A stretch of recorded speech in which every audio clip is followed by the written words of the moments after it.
जय हिंद बच्चों। अगर बच्चों आप लोग कक्षा 12 के छात्र हैं और अर्धवार्षिक परीक्षा 2025-26 विषय अंग्रेजी की तैयारी कर रहे हैं तो ये वीडियो आपके लिए काफ़ी ज़्यादा इम्पोर्टेंट होने वाला है। बच्चों आज हम लोग लेटेस्ट पैटर्न पर आधारित एक इम्पोर्टेंट और न्यू क्वेश्चन पेपर देखेंगे जो कि आपके हाफ ईयरली एग्जाम में पूछा जाएगा। बच्चों ये क्वेश्चन पेपर आपका एनसीईआरटी पैटर्न पर आधारित है जो कि आपके एग्ज़ाम के लिए काफ़ी ज़्यादा इम्पोर्टेंट है। तो बच्चों आज हम लोग देखते हैं कि आपका एनसीईआरटी पैटर्न के अकॉर्डिंग आपके एग्ज़ाम में कैसे क्वेश्चंस पूछे जा सकते हैं और आपको उन क्वेश्चंस के आंसर कैसे लिखने हैं। तो बच्चों यहाँ पर सबसे पहले आपका जो सेक्शन ए है जहाँ पर आप लोगों से रीडिंग स्किल्स करवाई जाएगी। मतलब कि यहाँ पर आपको एक दिया जाएगा पैसेज और आपको उसी पैसेज के बेस पर आप लोगों से क्वेश्चन पूछे जाएंगे। तो बच्चों आप सभी लोगों को एक बार ईमानदारी के साथ वीडियो को पॉज करना है और पैसेज को रीड करना है ताकि आपकी जो रीड करने की स्किल्स है वो बढ़ सके और आप एग्ज़ाम में अच्छे प्रकार से क्वेश्चंस को डील कर सकें। तो आपको अभी से अपनी हैबिट को बनाना होगा ताकि आप पैसेज को जल्दी से पढ़ें और उनके आंसर जल्दी से कैप्चर करना सीख जाएं। ठीक है, तो आप सभी लोग वीडियो को पॉज करेंगे। ईमानदारी के साथ पढ़ाई में कोई भी धोखेबाजी सही नहीं होती है। ठीक है, आप सभी लोग वीडियो को पॉज करेंगे, इसके बाद पैसेज को रीड करेंगे। तो ऐसे उम्मीद करते हैं कि आप सभी लोगों ने पैसेज को रीड कर लिया होगा। तो बच्चों यहाँ पर आपका जो पहला क्वेश्चन है, suggest a suitable title for the passage. अगर आप लोगों ने पैसेज को पढ़ा होगा तो यहाँ पर आपको बताना है कि पैसेज का टाइटल और क्या बन सकता है। तो इसका बन सकता है टाइटल आप लिखेंगे इम्पोर्टेंस, क्या लिखेंगे, इम्पोर्टेंस एंड फंक्शंस। ठीक है, importance and functions of newspaper. ठीक है, न्यूज़पेपर। इसके बाद यहाँ पर आपसे कह रहा है कि right and summary of the passage is on words. तो यहाँ पर आपको जो आपको दिया गया है पैसेज उसकी आपको यहाँ पर समरी लिखनी है। देखो बच्चों कभी हो सकता है आपको कुछ क्वेश्चंस के आंसर ना आए तो आपको क्वेश्चन को छोड़ना कभी नहीं है। आपको उसी पैसेज के अकॉर्डिंग या फिर थोड़ा बहुत आपको पैसेज से ले लेना है और थोड़ा बहुत आपको अपने मन से लिख देना है, पर लेकिन आपको कभी भी छोड़कर नहीं आना है। ये बात आपको हमेशा याद रखनी है। इसके बाद यहाँ पर कह रहे हैं explain the underline portion in the passage. यहाँ पर आपको पैसेज में अंडरलाइनिंग की गई थी तो यहाँ पर आपको उसी पैसेज को यहाँ पर आपको बताना है। इसके बाद यहाँ पर आपसे कह रहे हैं कि what is the primary functions of newspaper. तो न्यूज़पेपर का प्राइमरी फंक्शंस क्या होता है वो यहाँ पर आपको बताना है। इसके बाद यहाँ पर आपसे क्वेश्चन नंबर ई कह रहे हैं कि what is the meaning of the word ignorance. Ignorance meaning का मतलब यहाँ पर क्या है। तो यहाँ पर आप लिख सकते हैं इग्नोरेंस का मतलब होता है लैक ऑफ नॉलेज। क्या लिख सकते हैं, लैक ऑफ नॉलेज। क्या लिख सकते हैं, लैक ऑफ नॉलेज।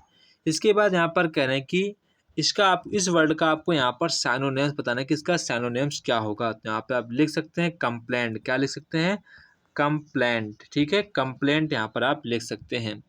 इसके बाद यहाँ पर आपसे कह रहे हैं कि विच word in the passage mean disadvantage. यहाँ पर कह रहे हैं कि एडवांटेज का यहाँ पर पैसेज में क्या मीनिंग था वो यहाँ पर आपको बताना। तो यहाँ आप लिख देंगे बेनिफिट्स। क्या लिख देंगे, बेनिफिट्स आप यहाँ पर लिख देंगे। इसके बाद बच्चों यहाँ पर आपसे राइटिंग स्किल्स करवाई जाएगी जहाँ पर आपको लेटर एंड ऐसे लिखने होते हैं।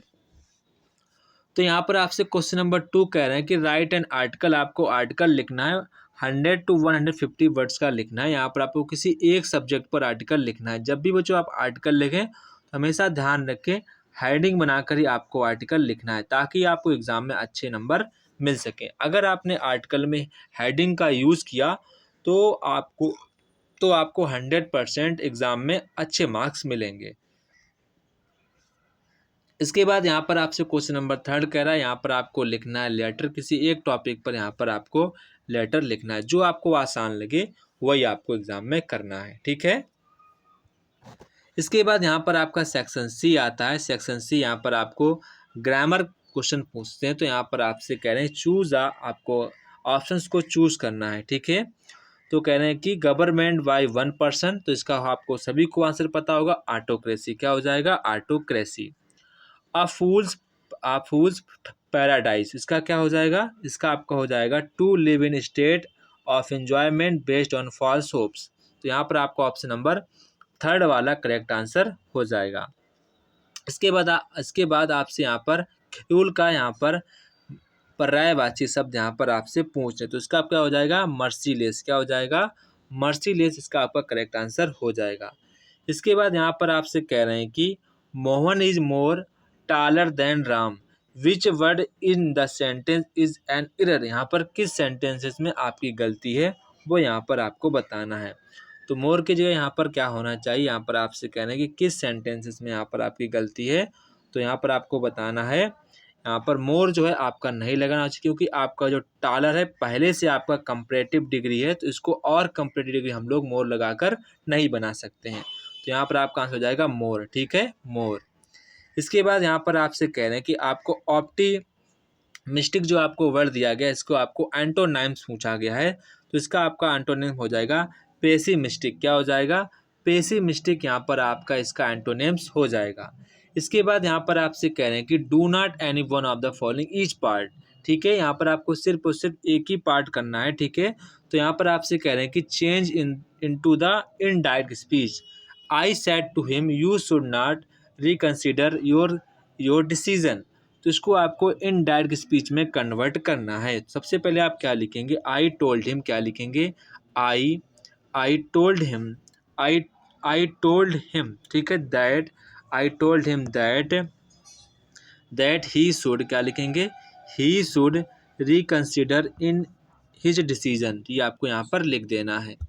इसके बाद यहाँ पर कह रहे हैं कि mother said to me did you go to school. ये काफ़ी आसान, तो आप लोग एग्जाम में यही वाला करना है। ठीक है, जो आसान लगे आपको एग्जाम में वही करना है। तो सबसे पहले आप क्या लिखेंगे, मदर आस्क्ड। क्या लिखेंगे, मदर आस्क्ड मी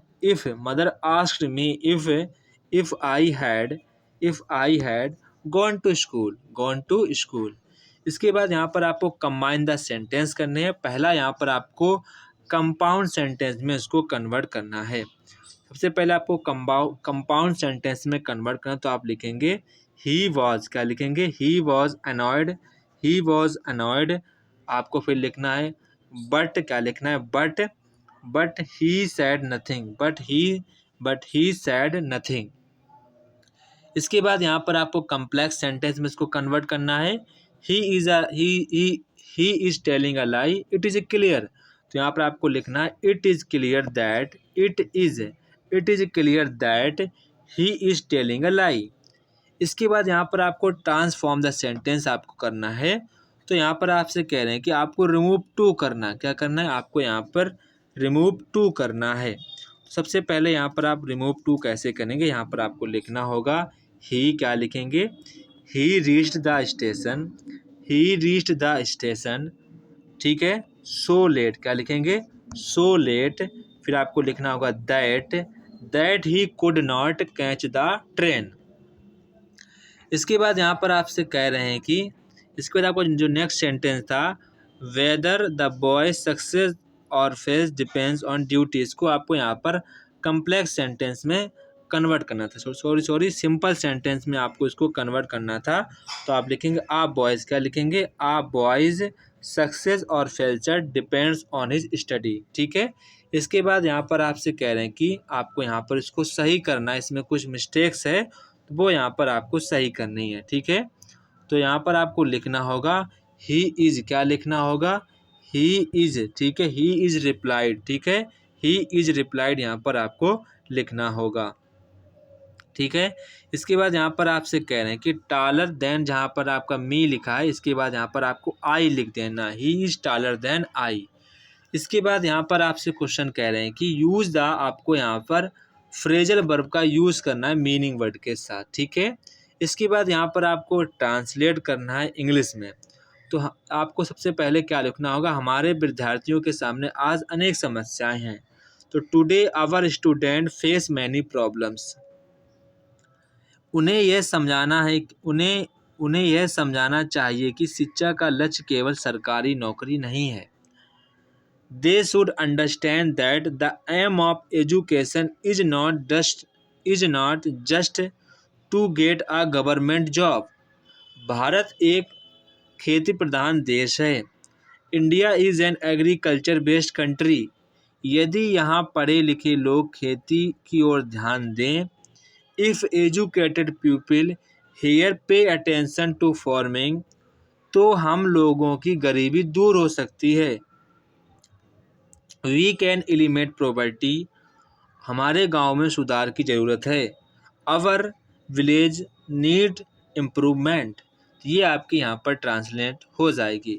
इसके बाद यहाँ पर बच्चों आपका सेक्शन डी है, जहाँ पर आप लोगों से लिटरेचर के क्वेश्चंस पूछे जाएंगे। तो यहाँ पर आपका जो पहला क्वेश्चन कह रहा है कि answer any one of the following 30 to 40 word में यहाँ पर आपको अपना आंसर देना है। तो यहाँ पर आपको किसी एक का आंसर देना है, जो आपको आसान लगे उसी पर आपको यहाँ पर आंसर देना है। तो यहाँ पर आपको जो आसान लगे वहीं पर आपको आंसर इसका दे देना है। इसके बाद यहाँ पर आपका क्वेश्चन नंबर नेक्स्ट है। यहाँ पर कह रहे हैं आपको यहाँ पर जो क्वेश्चन आसान लगे यहाँ पर ए और बी में वही आपको यहाँ पर कर देना है। आंसर एनी वन, आपको यहाँ पर किसी एक टॉपिक पर आंसर लिखना है। What was the scene inside the classroom when French reach the school. इसके बाद यहाँ पर कह रहे हैं what does the instance the story show ironmaster character is different from that his daughter.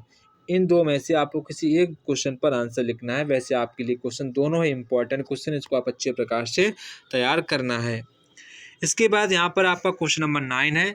आपको यहाँ पर स्टेंजा दिया गया, आपको स्टेंजा को पढ़ना है, फिर आपको क्वेश्चंस के आंसर यहाँ पर देने हैं। ठीक है, तो यहाँ पर आपका जो पहला क्वेश्चन कह रहा है what is the forest break rich with, what is beautiful scene is mention in the forest, explain immortal drink. आपको इन्हीं क्वेश्चंस के आंसर देने हैं। इसके बाद यहाँ पर आपसे कह रहे हैं कि राइट द सेंट्रल आइडिया, यहाँ पर आपको सेंट्रल आइडिया लिखना है।